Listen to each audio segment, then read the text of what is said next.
Hank, thank you so much for joining me. Oh, you're so welcome. You flew in especially from New York to come and do this, right? Yeah. You know, when I heard about it, I thought, yeah, this is going to be really good. Well, thank you. Tell me, who is Henk Rogers?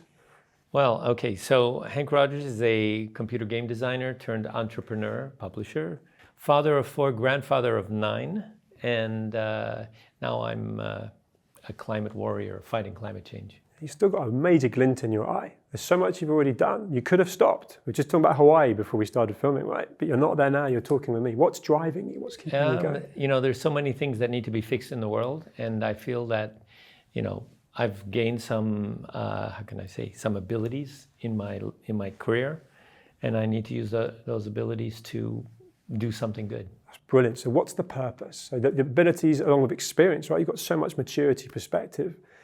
What is driving you in terms of the purpose? It was like a month after I sold my company, I found myself in the back of an ambulance with 100% blockage of the widowmaker. 95% of the people who have that happen to them die. I obviously survived in that ambulance. The first thing I said was, "You've got to be kidding me! I haven't spent any of the money yet. You know, I just sold my company." All this graft, all this output. Like what the hell? And the second thing I said, "No, I'm not going. I still have stuff to do." And in the recovery room, after I have 2 stents, in the recovery room, I was thinking about what did I mean by that? I was obviously near death, and so I decided to figure out what is it that's going to me off if I didn't do something about it by the real end or the next end of my life. So that I decided to find my bucket list, and stuff wasn't like I had already made enough money, so my wife didn't need me anymore, and my kids were all finished with college, so they didn't need me anymore. So I'd done the normal stuff that you would think you want to do before you retire. You cannot say normal. There is nothing normal about your story at all, right? I've watched a movie about you, and I want to go to that actually.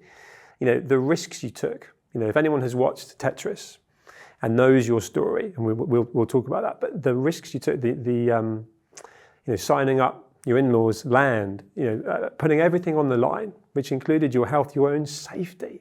I want to talk about that because I'm an entrepreneur. Okay. I've taken some pretty calculated risks in my time, so I've got perspective. Yeah. But watching the movie, and I know it's a Hollywood, but it's based on your There's a little journey. Hollywood involved. Come on, okay. They took 2 years of my life, squeezed it into 2 hours, and. But you're not going to say you didn't take those risks, no right? risk, no reward is what I say. You know, if you're not ready to take risk, get a job, and have the security, and get the paycheck and don't think about anything. But if you have a drive, get outside the box. Once you're outside the box, don't get back in the box. Stay out there and do something. So you never felt the need to you accumulated a lot of money at the end of this, right? You could have then gone back into a box, not to get a job, but just to not keep putting yourself out there. But you didn't have a moment where you're like, that was exhausting. That's been so stressful. I need to have an easier life. It feels like, you've just told me your schedule, previous and upcoming, right? It's mental. So I took 2 weeks after I had my heart attack. I took 2 weeks off. Is that the only 2 weeks you've ever taken off, right? That was it. That was it. And that's that wasn't even 2 weeks off. That sounds like it was where you were evaluating your goals. So the doctor said don't do anything for 2 weeks. I thought, okay, fine. I couldn't go to work, so to speak. No.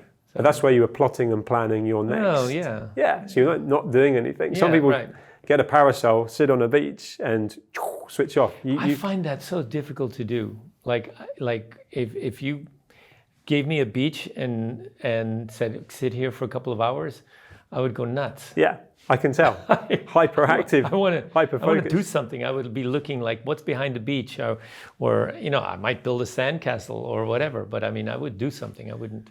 But going back to Tetris, you broke so many rules. You had to, and you chose to as well. So effectively, at times, you put yourself in danger. That's one of the things that I wanted to ask you. Actually, it was covered in the film in Hollywood style, right? But there were times when you were somewhere you shouldn't, and then particularly in Russia, which was not a safe place to be to achieve a goal. I was in the Soviet Union, and I was on a total adventure game because I didn't know anybody. Just arrived there.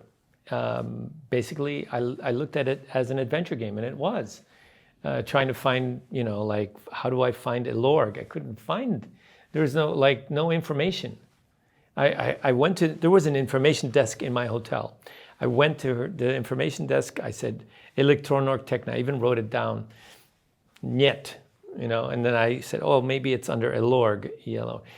Niet. And I said, come on, there's got to be, and they didn't speak a word of English. This is the Intourist Hotel. You would expect somebody to speak something else besides Russian. And so she hands me bunk, like the telephone book. And I open it up and it's all in Cyrillic. It's like, come on, this is useless. So, but to you, that's just an obstacle, right? You weren't going to stop. You're always going to get around it. I can tell that the relentless resilience that you've got to ultimately achieve an outcome where you breaking those rules, finding a way through, and you're still doing that now, right? I want to flip to the kind of green energy climate sort of crisis that you're trying to influence. I was in the recovery room and I was reading the newspaper. In the back of the newspaper was a little article. It said, oh, by the way, we're going to kill all the coral in the world by the end of the century. Now, I moved to Hawaii when I was 18 from New York City to Hawaii. So I'm on the beach for a year, surfing and diving every day.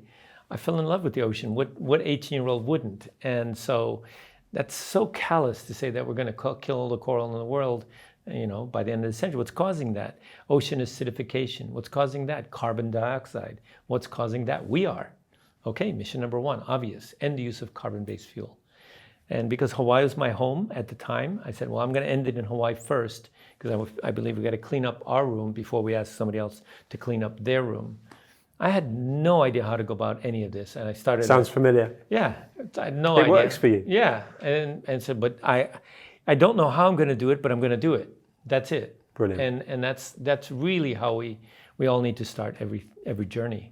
So can you elaborate on that? So from not knowing what to do, but knowing that there's a really big mission there, which is a global mission that so many people are aligned with, but many people are trying and not managing to influence it. What are you doing that's different? First of all, I found the biggest use of carbon-based fuel in Hawaii. So Hawaii at the time imported $5 billion a year of oil and $1 billion of coal. 30% of the oil goes to making jet fuel, 30% ground transportation, but 40% or $2 billion of oil and $1 billion of coal goes to make electricity. Electricity. Okay, so I said, first of all, we've got to stop using fossil fuel to make electricity. And so we tried everything. I started a foundation, Blue Planet Foundation. Bad name for the organization, because foundation sounds like we give away money. We didn't. We don't. I put money in my own money in every year to keep it going. We tried everything. Our claim to fame is in 2015, we passed a law in Hawaii that says Hawaii has to go 100% renewable energy for electricity by 2045. What that law does is it means no one is going to build any new fossil fuel infrastructure. So it's protected the infrastructure, and because it won't be amortized by 2045. So nobody would consider doing that. And that is the first step. That forces innovation, right? It forces the clever minds to be, And it changes the utility from saying, no, we can't, no, we can't, no, we can't, to, hey, we actually have to think about this. And 6 months after we passed that legislation, they came up publicly, said, we've looked into it and we figured it out. We can actually do this by 2040. And I mean, that was a sea change. I mean, right there, with the electric company saying that they could do it from it's impossible. And after that, we changed the business model of the utility so they make more money by switching to renewables. Today, we're at 36% renewable energy. We're on track. And when you listen to the utility speak now, they sound just like us. So they're aligned. We're all aligned. The people, the politicians, the utility, everybody's aligned. That's huge.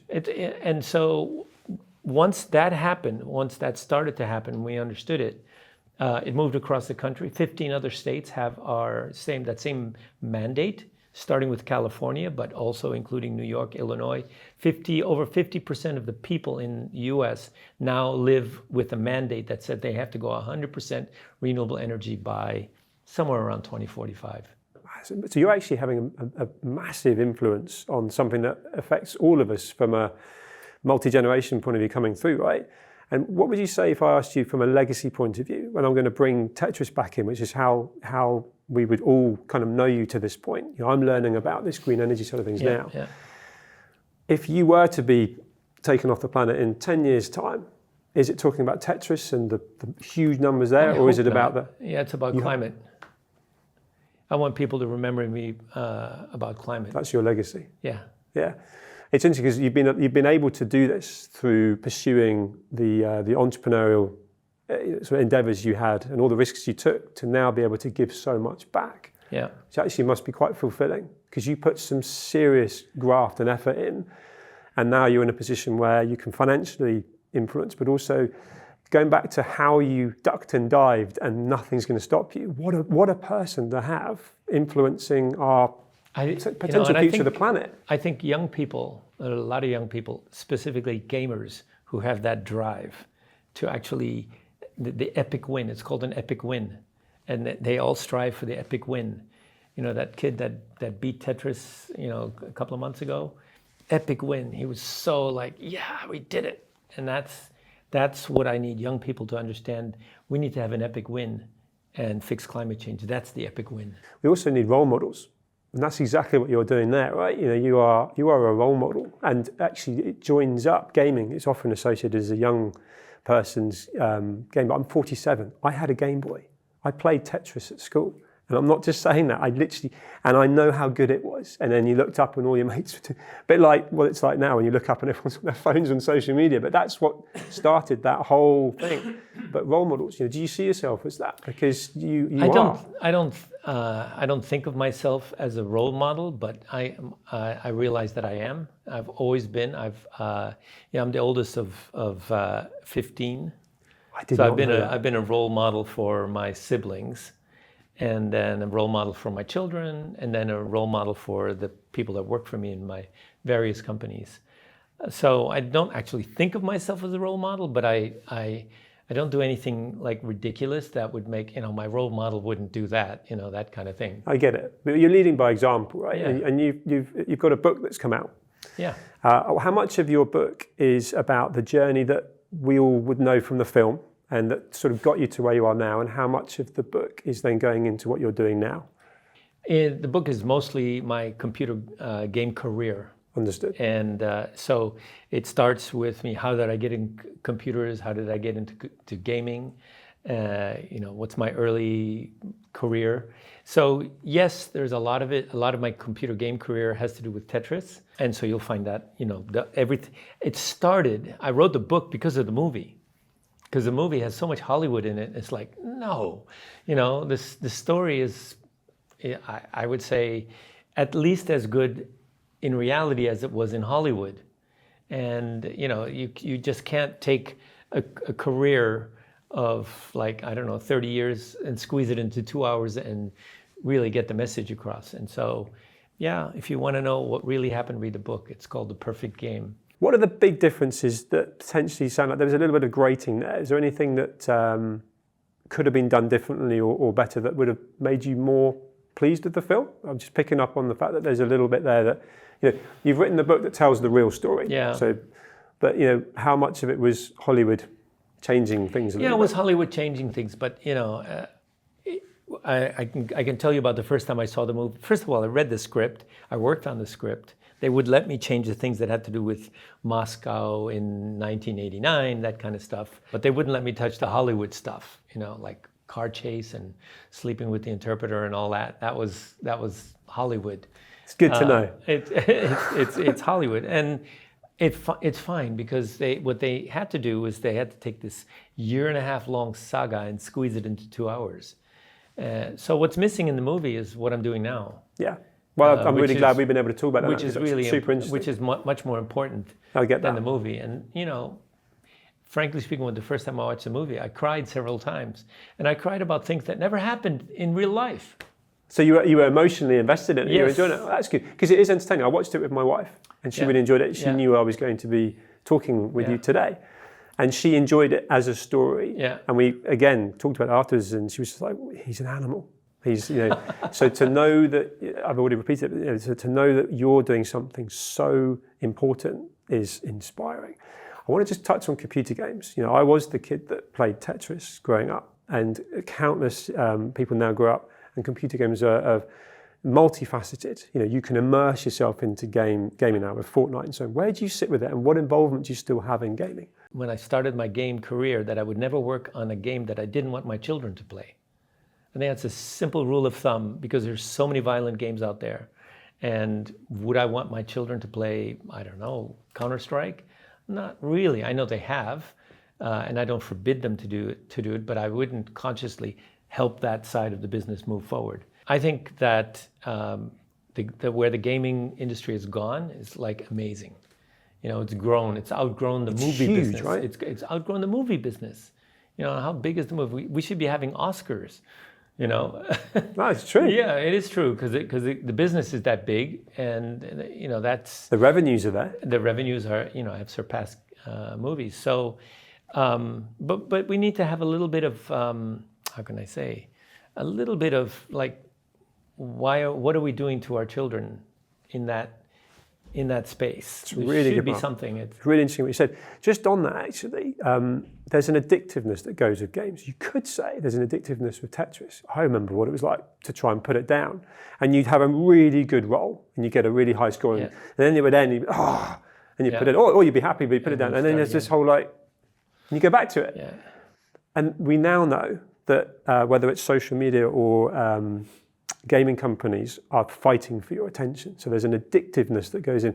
You could argue that blights all games. Did you know, I remember reading and seeing in the film, you sort of elaborated that the bank manager almost took himself off, and you said it in the book, disappeared for like 3 days when it was released. He was playing the game. That actually happened. Yeah. Well, I mean, I know because it was in your book. That's why it actually happened, yeah. Yeah.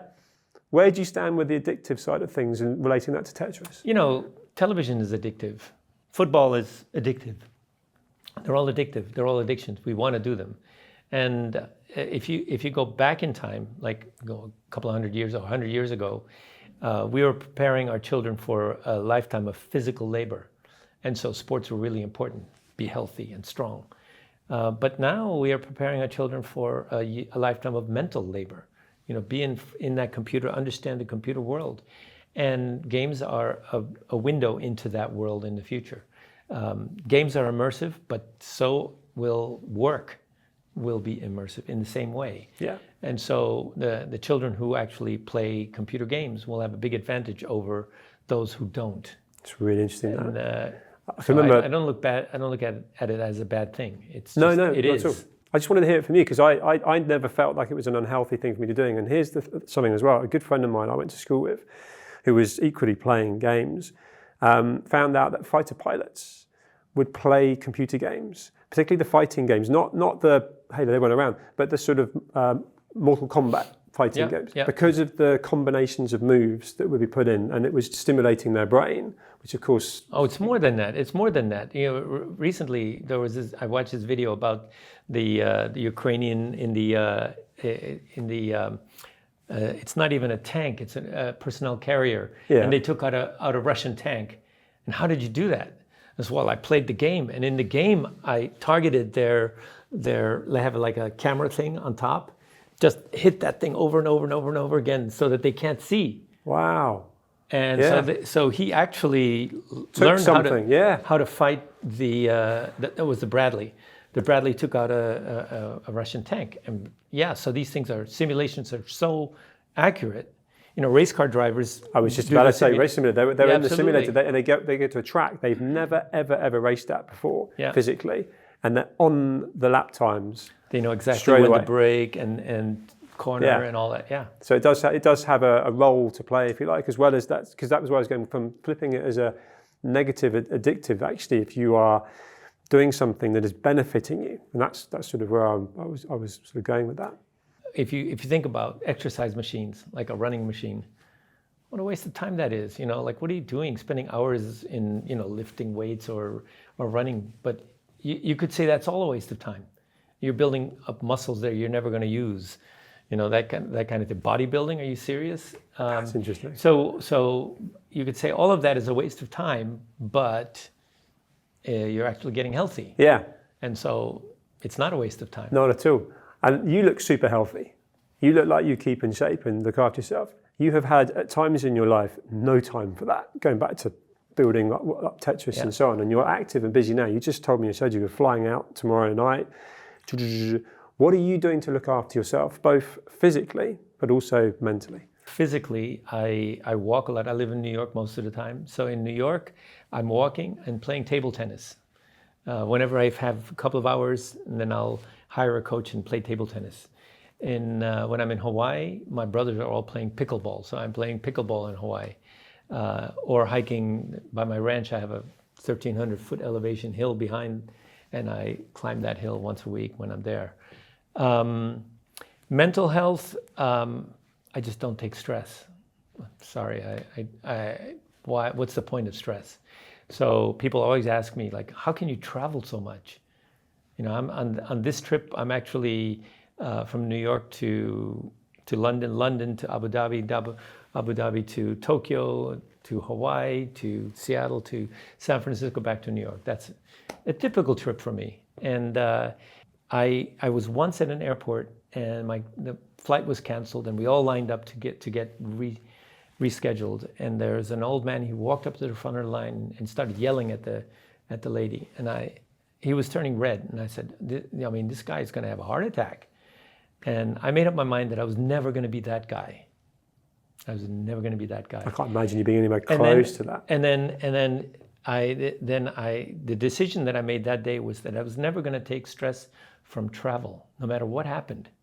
You lose my luggage, it's fine. I get more luggage. Miss my plane, there's another plane. You don't have my vegetarian meal, fine, no problem. And ever since, travel has been like stressless. I get on a plane and I just enjoy myself. It's a conscious decision to not let it stress you out. Yeah. And then that way of life has actually permeated the rest of my life as well. What's the point of getting bent out of shape about anything? Fair play to you. I love it. Without trying to stress you out now, the mission you're on to better the planet and promote the green energy, you're going to need to be dealing with politics. You already have been in Hawaii and now and then moving that out to other states. But it feels to me like your mission is more global. Yeah. So again, politics is potentially a stressful place to be, but where there's agendas, there's blockades that even Henk potentially isn't quite sure how to navigate. How are you going about that? Because you're on a mission to make massive changes against people that are politically not aligned. So let's start with the overall picture. It's the United Nations doing the COPs and the Paris Agreement. So the Paris Agreement, all the heads of state got together and said, we're going to do this. And first of all, this and the Paris Agreement doesn't go far enough to fix climate change. And second of all, nobody's on track for even that. So I don't have high hopes for the top-down approach. It's got to be a bottom-up approach. So what we did in Hawaii is we first got the people on our side. We had children go door to door and exchange 300,000 light bulbs just to get awareness going. We had other junior high school students draw on sidewalk where high tide would be in a 1 meter rise in sea level. That's the minimum sea level rise predicted by the IPCC. It's not the United Nations, it's the United People. And once the people get on your side, they push the politicians. And that's the way it works. That's it doesn't smart. work the other way.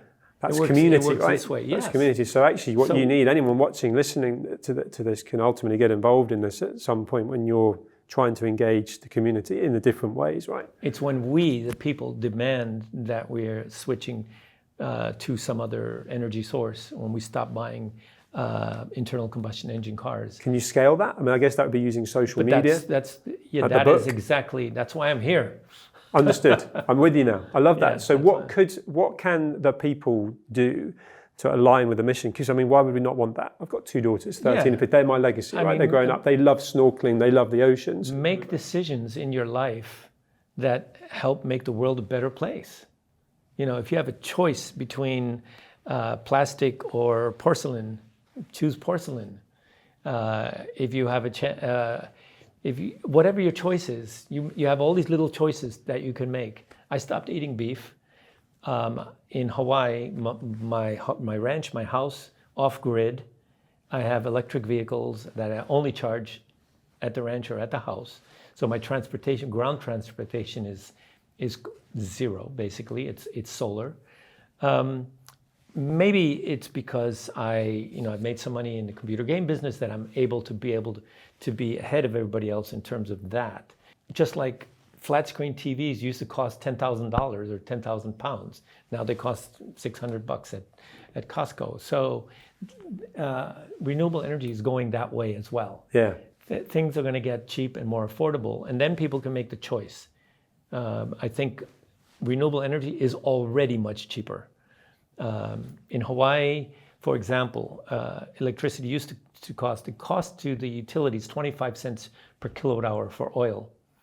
It's 8 cents for wind and solar. If you add batteries, which storage, now it's up to 12 cents. It's half the cost. And so we changed the business model from them making 10% on the price of oil, which is 2.5 cents, to, okay, you can make 3 cents on the price of renewable. That makes them more money. Yeah. And that makes them more happy. More incentivized. Incentivized. Smart. Yes. It's really smart. So, on that, there's so much that you could point to in your life that's been successful. And I wish you absolutely, every success with what you're trying to achieve there. But with maturity and perspective sitting here now, how do you define success? Well, first of all, if I could get all the jurisdictions in the world to decide to fix climate change, I mean, that's just a decision. It's a mindset, it's a conscious... It's just a decision. I'm going to do this. And I mean, all the leaders and people in leadership position, if you can make that decision, you will go down in history as being the one who made that decision. But eventually, all the people are going to need that decision to happen.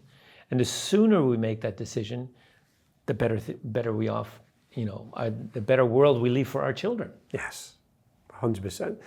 Talking of sort of children and bringing it back to kind of computer games, a lot of people watching and listening to this will have that association of Tetris and that sort of overlord of gaming. Anyone aspirational, whether they're a youngster or pivoting in life and would love to be in that industry, it's changed so much in the years you've been part of it. What advice would you give to them? If you want to do something, do it. If you look at the original movie industry, if you look at the silent movies way back when, it's kind of cute, but look what it is today. You can go into the movie industry and do so many different things. The industry has grown. The same thing with the computer game industry. It's grown. What's your part? You can be a designer. You can be an artist. You can be a musician. You can be a marketer. There's all these different things that are going on. So make your mark with it, because you were a disruptor, right? You came in and you didn't follow the rules. You didn't do what everyone else had done, and look where that got you. Well, and frankly speaking, if you want to be really successful, you've got to do something that other people aren't doing. If other people are doing it, then somebody else is making the money, not you. Yeah. I knew before we started talking that I would have 1,000 questions for you and we wouldn't be long enough. And that's where we've got to. But I have so enjoyed talking to you. You're an inspiration, and what you're trying to achieve now, I wish you all the best with, Henk. And I know that you've got such a crazy schedule. So to fit me in and film me today, it's a super privilege. So what I'm trying to achieve is the wrong word. What I'm going to achieve. 100%. I should have thought who I was talking to you, right? No, Henk, 100%. Yeah, so people ask me if I have hope. I do not have hope. I have determination. You're a legend. Yeah. Because we're totally going to fix this. Yeah. Well, you've got my full support. Anything I can ever do to help you, Henk, I will. And thank you so much for talking to me. Thank you. Cheers. Cheers.